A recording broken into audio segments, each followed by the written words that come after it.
بسمه الله الرحمن الرحيم أولئك الذين أنعم الله عليهم من النبيين من ذريته آدم ومن وممن حملنا مع نوح وذريته إبراهيم وإسرائيل وممن هدينا واجتبينا إذا تتلى عليهم آية الرحمن خروا سجدا وبكيا صدق الہ العالمین۔ یہ وہ لوگ ہیں جن پر ہم نے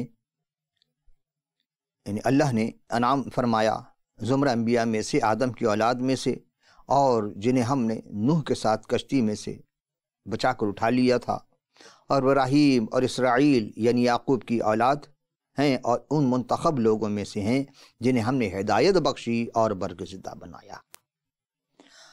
جب ان پر رحمان کی آیتوں کی تلاوت کی جاتی ہے تو روتے روتے سجدے میں گر پڑتے ہیں۔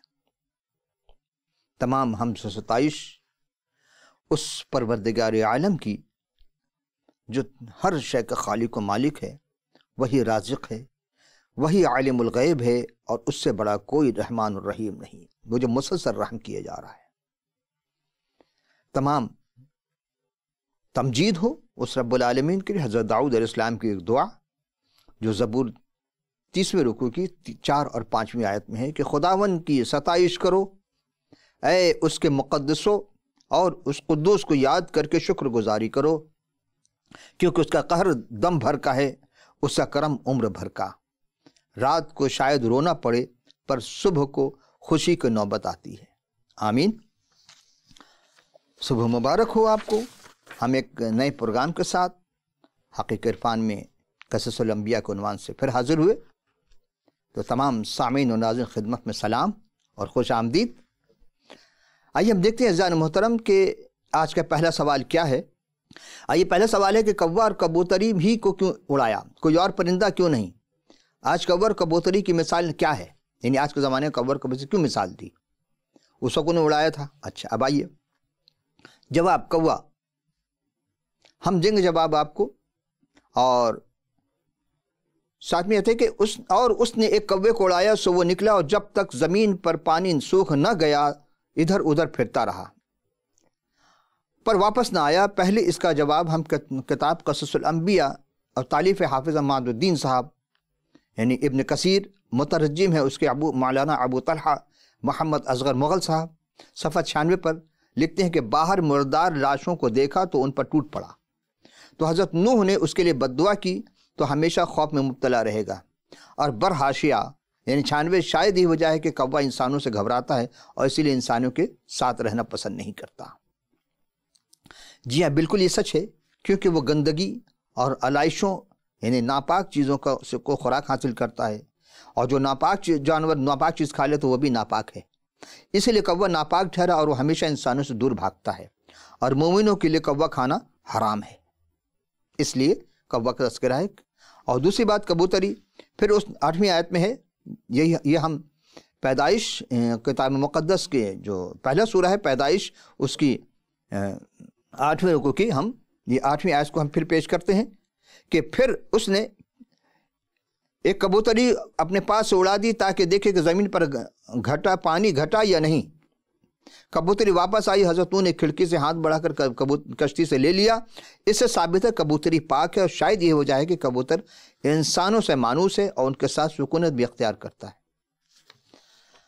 کوا ناپاک اور کبوتر پاک، دراصل یہ ایماندار کہ پرانی اور نئی انسانیت کی بہترین مثال ہے۔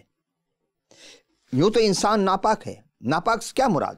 یعنی گناہ آلود ہے، اور جب وہ اپنے آپ کو پاک کر لیتا ہے، گناہ سے توبہ کر لیتا ہے اور ایمان لے آتا ہے، تب وہ کبوتر کے مانند پاک ہو جاتا ہے۔ اس پرانی انسانیت، گندگی، لاشوں کی خوراک جو حاصل کی جاتی ہے وہ ختم ہو جاتی ہے، اور جبکہ نئی انسانیت موت اور عدالت سے کہ منظر سے مطمئن نہیں ہے۔ یہ اس وقت تک آرام نہیں پاتی جب تک کہ یہ خشک زمین پر قدم نہ ٹکا لے۔ بالکل انسان جو ابھی بھی ایمان نہیں لایا وہ خوفزدہ ہے کہ حشر میں کیا ہوگا۔ بالکل ایسے ہی کہ ناپاک کوے کی طرح، اور کبوتری وہ مطمئن ہو کر واپس آ جاتی کشتی میں۔ تو جو ایمان لے آتا وہ مطمئن ہو جاتا ہے کہ ہم تو ایمان لا چکے ہیں، رب العالمین ہمارے ساتھ جو بھی عدل کرے گا وہ اس سے بڑا عادل کوئی نہیں۔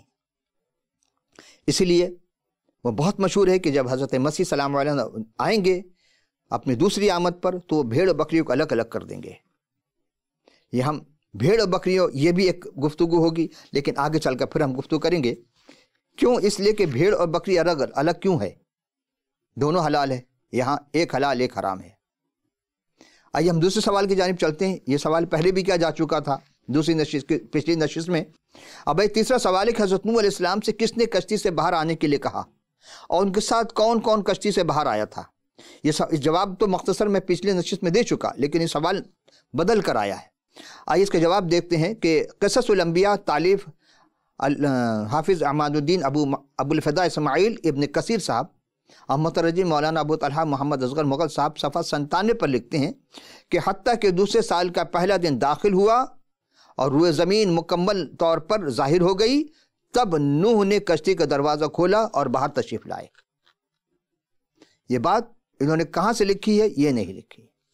اب آئیے دوسری کتاب قصص الانبیاء تالیف ہے علامہ ذوالفقار علی ساقی صاحب، صفحہ 121 اور 125 میں لکھتے ہیں، یعنی دو مختلف صفحات پر، کہ کوہ جودے پر کشتی رک گئی۔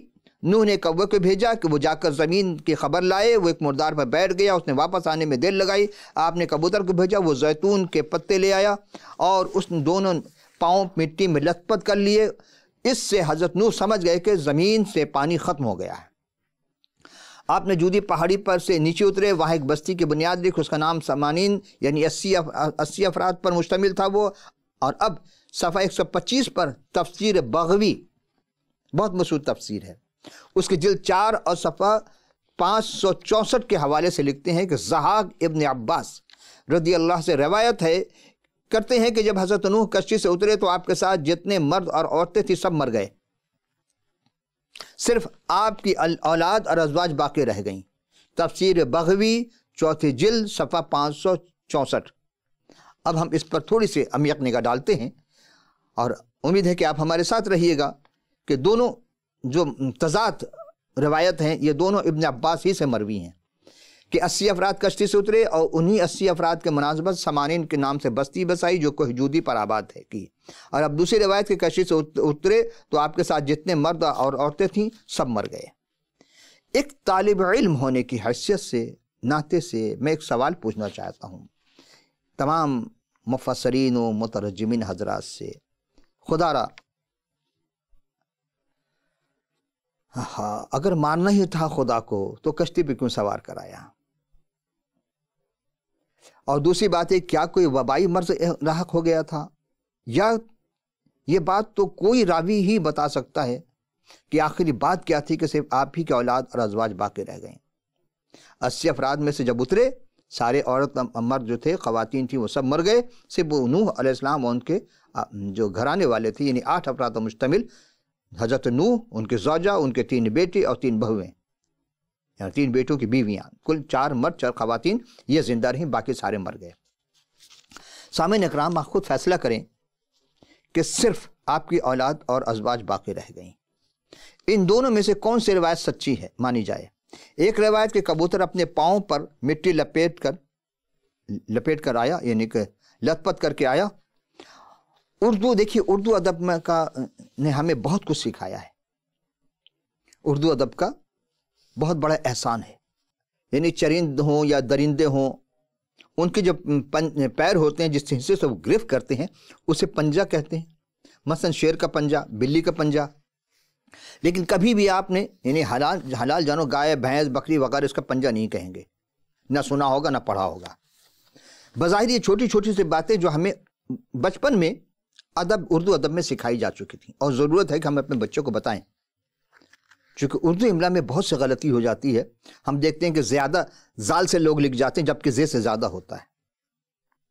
قواعد و ضوابط، اس کو بھی عجب عجب انداز میں لوگ لکھیں، املا میں بہت غلطی ہوتی ہے۔ بہرحال یہ ایک الگ بات تھی قواعد کی۔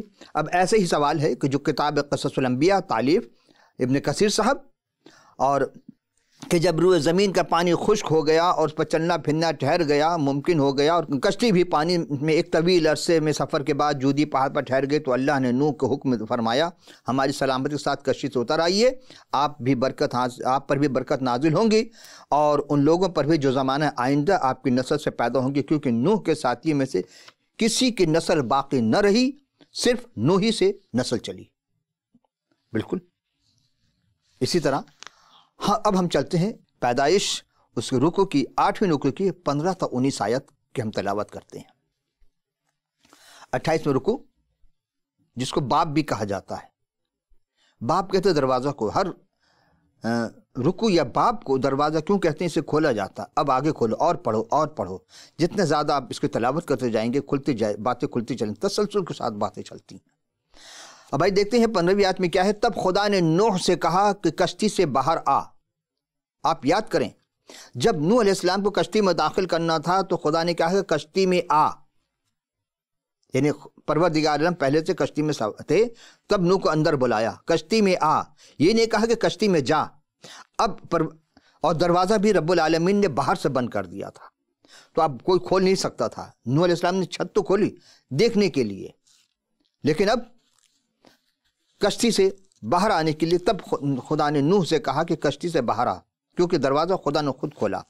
تو اور تیرے ساتھ تیری بیوی اور تیرے بیٹے اور تیرے بیٹوں کی بیویاں جو سوار ہوئے تھے انہی کے متعلق پروردگار عالم آیت نمبر 16 میں ارشاد فرماتے ہیں کہ کشتی سے باہر نکل آ، تو اور تیرے ساتھ تیرے بیوی اور تیرے بیٹے اور تیرے بیٹوں کی بیویاں، 4 مرد 4 خواتین، 8 افراد، 80 افراد نہیں تھے۔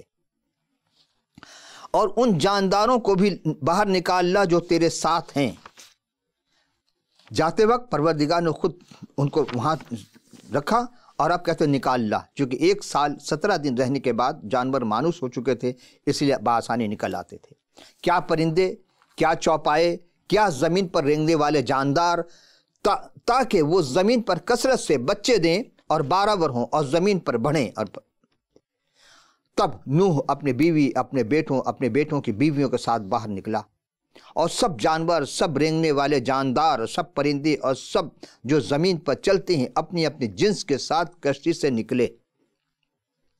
جیسے کشتی میں سوار ہوئے تھے اپنے جنس کے ساتھ، اندر کوئی دوسرا جانور، نئی مخلوق نہیں پیدا ہوا، نہ پروردگار عالم نے کیا، بلکہ جیسے مخلوق اندر گئی تھی، جو جس کی جوڑی جنس کے مطابق، ویسے ویسے سب باہر آئے۔ خلاصہ یہ ہے کہ بحکم خدا جو کشتی میں سوار ہوئے تھے وہی زندہ سلامت کشتی سے باہر آئے، اور انہی سے نسل پوری زمین پر بحکم خدا پھیلی۔ آج ہم سب حضرت نوح کو جو کہتے ہیں کہ آدم ثانی ہیں، تو سب اولاد حضرت نوح علیہ السلام کے ان کے اولادوں میں سے چلی ہیں۔ آدم کی اولاد وہاں ختم ہو گئی، ساری ڈوب گئیں، ختم ہو گئیں، صرف نوح اور اس کا خاندان بچا تھا، اور اسی لیے اب نوح علیہ السلام کو آدم ثانی کہا جاتا ہے۔ عزیزان محترم، اب آئیے ہم ایک اور سوال کی جانب، یہ آخری سوال ہے آج کی نشست کا، کہ حضرت نوح علیہ السلام نے کشتی سے باہر آنے کے بعد سب سے پہلے کیا کام سر انجام دیا؟ پیدائش اس کی 8ویں رکوع کی 20ویں آیت، صرف ایک آیت میں پیش کروں گا، پھر اس کے بعد ہم آگے چلیں گے۔ تب نوح نے خدا تعالیٰ کے لیے ایک مذبح بنایا، سب پاک چوپایوں میں اور پاک پرندوں سے تھوڑے سے لے کر اس مذبح پر سوختنی قربانی چڑھائی۔ عزیزان محترم، یہاں 2 چیز ممکن ہے کہ ہمارے سامعین سننے والوں کے لیے 2 لفظ ایسے ہیں، مذبح، میم زال با ہا، مذبح اصل میں ذبح سے نکلا، زال با ہا، ذبح سے مذبح نکلا، جس کو ذبح خانہ بھی کہا جاتا ہے جہاں جانور ذبح کیا جاتے ہیں۔ مذبح پر سوختی قربانی، یہ ذرا مشکل لفظ ہے، یہ ہم آگے چلتے ہیں۔ آئیے، حضرت نوح علیہ السلام رب تعالیٰ کے حضور اتنے بڑے طوفان جس سے ساری دنیا غرق ہو گئی، غرق آب ہو گئی، اور روئے زمین پر کوئی نہ بچا، صرف جو کشتی میں تھے انسان یا حیوان یا جاندار پرندے وہی بچے، انہیں سوائے کشتی کے سوار کے اور کوئی بھی نہ بچ سکا۔ تو خدائے عظیم کے لیے، اس رب ذوالجلال کے نام کو جلال دینے کے لیے، حضرت نوح علیہ السلام نے اس عظیم طوفان سے نجات جب ملی، تو اس نجات چونکہ مفت رب العالمین کی جانب سے تھا، مفت خدا نے نجات عطا کی تھی، تو ذوالجلال کے فضل جب بخشی، مفت فضل ہوا، انہوں نے مفت قربانی پیش کی، تو اس کے جواب میں ایک مذبح بنایا تھا۔ مذبح کا لغوی معنی جیسا ہم نے ابھی آپ سے عرض کیا ہے کہ وہ مقام ذبح یا ذبح خانہ، تو حضرت نوح علیہ السلام نے وہاں جو قربانی پیش کی، سوختنی قربانی، سوختنی کے معنی اس کو جلا دینا، وہ انسان نہیں کھا سکتا ہے۔ جیسا ابراہیم علیہ السلام نے بھی سوختنی قربانی پیش کی تھی، ذبح تو اپنے بیٹے کو کرنے کے لیے گئے تھے، لیکن روک دیا رب العالمین کہ میں نے تیری محبت دیکھ لی، سب کچھ دیکھ لی، اور اب وہ مینڈھا ملا جس کی جھاڑیوں میں اس کی سینگ پھنسی ہوئی تھی، اسے لا کر ذبح کیا اور ذبح کر کے اس کو جلا دیا، سوختنی قربانی۔ اب اگر ابراہیم علیہ السلام کی طرح کوئی قربانہ کرنا چاہے گا تو اس جانور کو جلانا ہوگا اسے، تو سنت ابراہیمی پوری ہوگی۔ عزیزان محترم، تو رب الافواج کے حضور، اس کائنات کے بادشاہ جو شہنشاہوں کا شہنشاہ، اس کے حضور انہوں نے ایک مذبح بنایا اور وہاں سوختی قربانی پیش کی۔ رب العالمین نے اس قربانی کو قبول کیا، اور تمام انبیاء جن پر فضل ہوا، فضل تو سب پر ہوا ہے، یہ اپنی اپنی سوچ، شعور اور عرفان کی بات ہے کہ جو سو قبول کرتا ہے، رب العالمین اس قربانی کو جو پیش کرتا ہے قبول کرتا ہے، کہ جو تمہیں پسند ہو وہ اپنے رب کی بارگاہ میں پیش کرو۔ آئیے ہم ایک اور سوال کی جانب چلتے ہیں، اور جی عجیب سوال آیا ہے کہ ایک قول کے مطابق حضرت نوح کے تینوں فرزند طوفان نوح کے بعد پیدا ہوئے۔ قول ہے، ٹھیک ہے، کہہ سکتے ہیں آپ قول ضعیف ہے، یہ کیا، یہ ہم نہیں، آگے دیکھتے ہیں۔ کتاب ہے جہاں سے لیا گیا قصص الانبیاء، تالیف ہے حافظ عماد الدین ابو الفدا اسماعیل ابن کثیر صاحب، مترجم ہیں مولانا ابو طلحہ محمد اصغر مغل صاحب، صفحہ 95 پر لکھتے ہیں کہ ایک قول یہ بھی ہے کہ حضرت نوح علیہ السلام کے یہ تینوں فرزند طوفان نوح کے بعد ہی پیدا ہوئے۔ اب بتائیے، اور طوفان نوح سے پہلے صرف کینان یعنی حام تھا جو غرق ہو گیا، اور ایک عابر نامی لڑکا تھا، لڑکا بھی جو طوفان سے قبل ہی مر گیا تھا۔ عزیزم،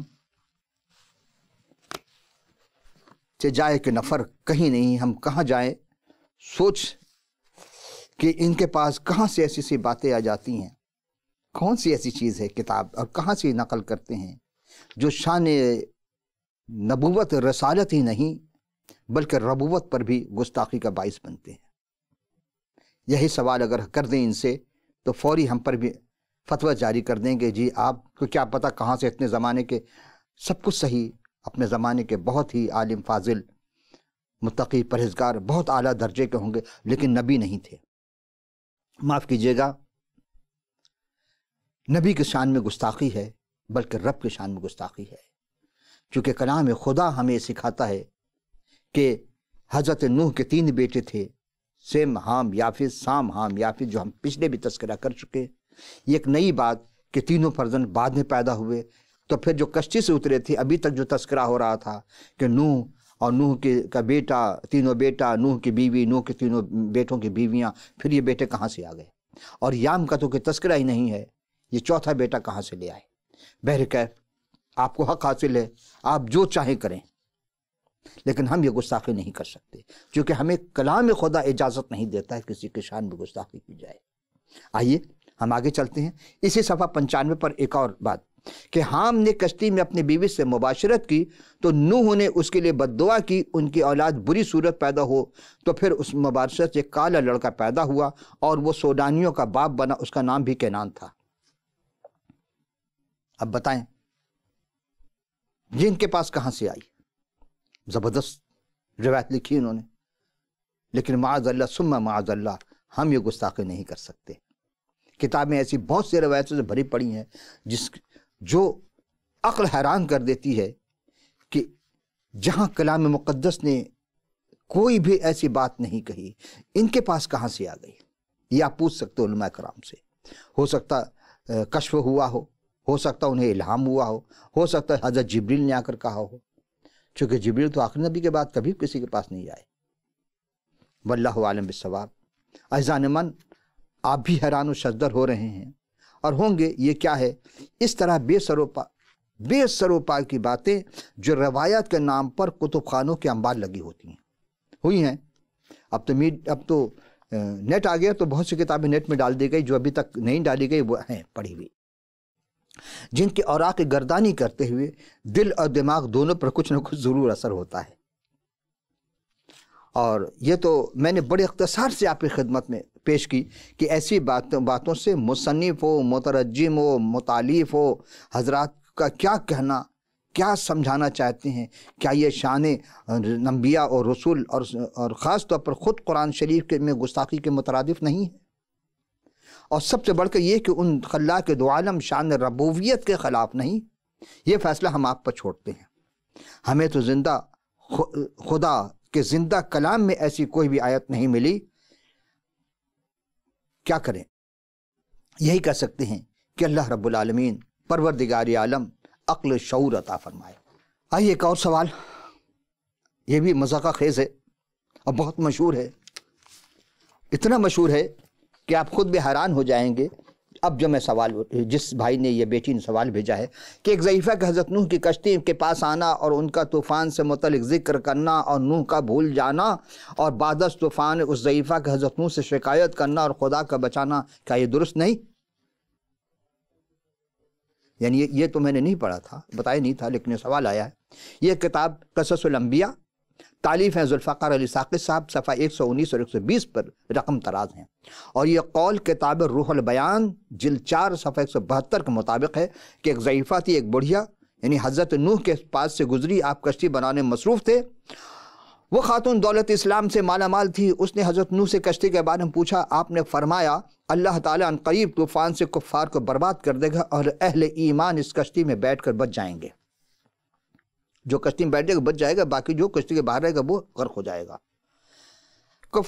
اس بڑی نے عرض کی کہ آپ طوفان کے وقت اسے بھی بتائیں گے تاکہ وہ بھی کشتی میں بیٹھ کر سیلاب سے نجات پالے۔ عزیزان محترم، جب وقت مقرر آیا تو حضرت نوح مخلوق کو کشتی پر سوار اتنے مصروف ہو گئے اور اس بڑھیا کو بھول گئے۔ وہ آپ سے دور تھی، پھر کفار ہلاک ہو گئے، مومن نجات پا گئے۔ وہ بڑھیا آپ کی خدمت میں حاضر ہوئی اور عرض کی کہ آپ نے تو کہا تھا قریب طوفان آئے گا، کیا طوفان نہیں آیا؟ آپ نے فرمایا طوفان آ چکا، اللہ تعالیٰ نے اس امر کا واقع ہو چکا ہے۔ آپ نے بڑھیا کے معاملے پر تعجب کیا، اللہ تعالیٰ نے اسے اسی گھر میں بچا لیا اور وہ کشتی پر سوار بھی ہوئی، اس نے طوفان بھی دیکھا۔ یہاں تک کہ اللہ تعالیٰ اپنے مومن بندوں کی حمایت اسی طرح کرتا ہے۔ بعض اہل کشف نے بیان کیا کہ بروس شہر میں جامع الکبیر اسی جگہ ہے جہاں اس بڑھیا کا گھر تھا۔ عزیزم، ممکن ہے اس قسم کے روایات عام لوگوں کے دل میں خود کو مومن سمجھ کر خوش کرنے میں کافی ہو، بلکہ خوش ہوتے ہوں گے کہ کل حشر میں ہمیں بھی اس بڑھیا کی طرح بچا لیا جائے گا۔ آمین، ایسا ہی ہو، ایسا ہی ہو۔ لیکن میرے عزیزو، یہ قول ضعیفہ ہے۔ عام سامعین کے دل کو محظوظ کیا جا سکتا ہے، لیکن حقیقت میں اس واقعہ کا تعلق نہ ہی توریت مقدس سے ہے، نہ ہی زبور مزامیر میں ہے، نہ ہی یہ صحیفہ انبیاء میں ہے، نہ ہی انجیل جلیل میں ہے، اور نہ ہی خود قرآن شریف میں۔ تو پھر یہ کہاں سے اخذ کیا گیا؟ اگر آپ میں سے کسی بھی برادر اور خواہر کی نگاہ سے یہ آیت گزرے تو ہمیں ضرور بتائیے گا، پروردگار نے آپ کو ثواب دارن عطا فرمائے۔ آمین۔ آپ دوسری بات کہ حضرات انبیاء علیہ السلام پر یہ سراسر بہتان کے بھول گئے۔ فرض کر لیتے اگر حضرت نوح علیہ السلام بھول گئے تھے تو خلاق عالم جب اس کشتی میں معمولی سے معمولی جاندار کیڑے مکوڑوں کو تحفظ فراہم کیا تو وہ اپنی خاص ایک مومنہ بندی کو کیسے بھول گیا؟ یعنی اللہ پر بھی، اس رب ذوالجلال پر بھی افطرا کیا جا رہا ہے، جھوٹ باندھا جا رہا ہے۔ تیسری بات، اس ایک روایت کے مطابق کہ خانہ کعبہ کو حضرت آدم نے بنایا تھا، تو اس پہلے انسان جو کہ اصلی خالق و مالک کے صورت و شبیہ کے مانند بنایا تھا اس خلاق عالم نے، اس نے کعبہ یعنی خدا کا گھر بنایا تھا، تو اس کا طوفان اور پانی نے نام و نشان تک ختم کر دیا تھا اس پہلا گھر کا۔ چجائے کو ضعیفہ کی جھوپڑی محفوظ رہ گئی۔ واقعی معجزہ ہے، میں معجزہ کا تو قائل ہوں، دل سے مانتا ہوں، لیکن خدا نے پہلے ہی کہہ دیا تھا کہ میں زمین پر پانی کا طوفان لانے والا ہوں، اہنو کشتی بناؤ، اور کشتی بنی اور ایماندار اور تمام جاندار کشتی میں سوار ہو گئے، باقی بچ گئے۔ جو کشتی کے باہر رہ گیا تھا وہ ہلاک ہو گیا۔ پھر یہ ضعیفہ اور اس کی جھوپڑی کیسے بچ گئی؟ یہ روح البیان صاحب کی یہ بات میری روح میں نہیں اترتی ہے، یہ اہل کشف ہی بیان کر سکتے ہیں کہ وقتی طور پر تو یہ کہا جا سکتا ہے کہ وقتی طور پر بندہ اپنے اندر ایمانی حرارت محسوس کر لیتا ہے اور جذبہ میں آ کر کے سبحان اللہ کے صدا بھی بلند کر دیتا ہے، اور جب ایسی محافل میں شرکت کرتا ہے تو اپنی کیفیت وقتی طور پر طاری کر لیتا ہے۔ لیکن سوال یہ کرنا چاہتا ہوں عزیزان محترم، کیا اس سے نجات مل جائے گی؟ ایسی گفتگو سے انسان کو نجات مل جائے گی؟ نہیں تو پھر ہمیں نجات حاصل کرنے کے لیے کسی ایسے شخصیت ہستی کے بارے میں انہی کے واقعات کو جاننا ضروری ہے جو نجات دہندہ ہو، جس نے زندگی میں کوئی گناہ نہ کیا ہو، یا اس کا دعویٰ بھی ہو کہ ہے کوئی مجھ پر جو گناہ ثابت کرے۔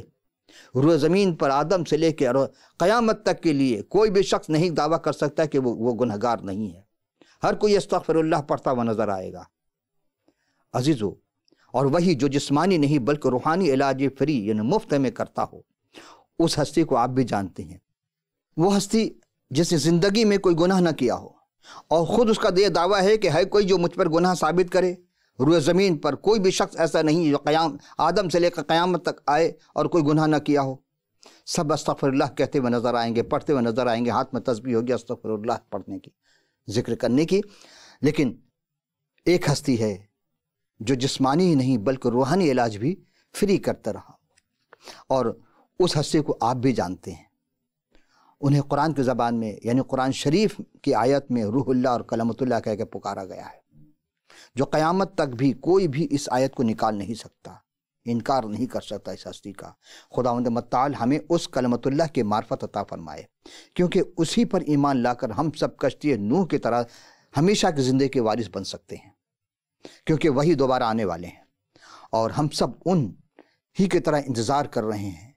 کہیے آپ کا کیا خیال ہے؟ جس طرح کہ آپ کے آنے سے پہلے یہود انتظار کرتے تھے، اب دوبارہ آپ کی آمد سے پہلے پوری قوم پوری امت ہے مسلمہ بھی، دوسرے قوم بھی، دوسرے ادیان والے بھی انتظار کر رہے ہیں کہ کیا کوئی بھی حضرت مسیح کا انکار کر کے مومن بن سکتا ہے؟ رب تعالی ہم سب کو حق جاننے، ان کو دل سے قبول کر کے ایمان لانے والا بنائے، آمین۔ عزیزان محترم، اب دامن وقت میں گنجائش نہ رہی، آپ کو جو بھی سہولت اسکرین پر نظر آئے آپ ہمیں ای میل یا اسکائپ کے ذریعہ یا ایس ایم ایس کے ذریعہ اپنے خیالات کا، اپنی قیمتی مفید آراء کا یا کوئی سوال کر سکتے ہیں۔ آئندہ نشست میں پھر حاضر ہوں گے، اس وقت کے لیے اجازت، خدا حافظ و ناصر۔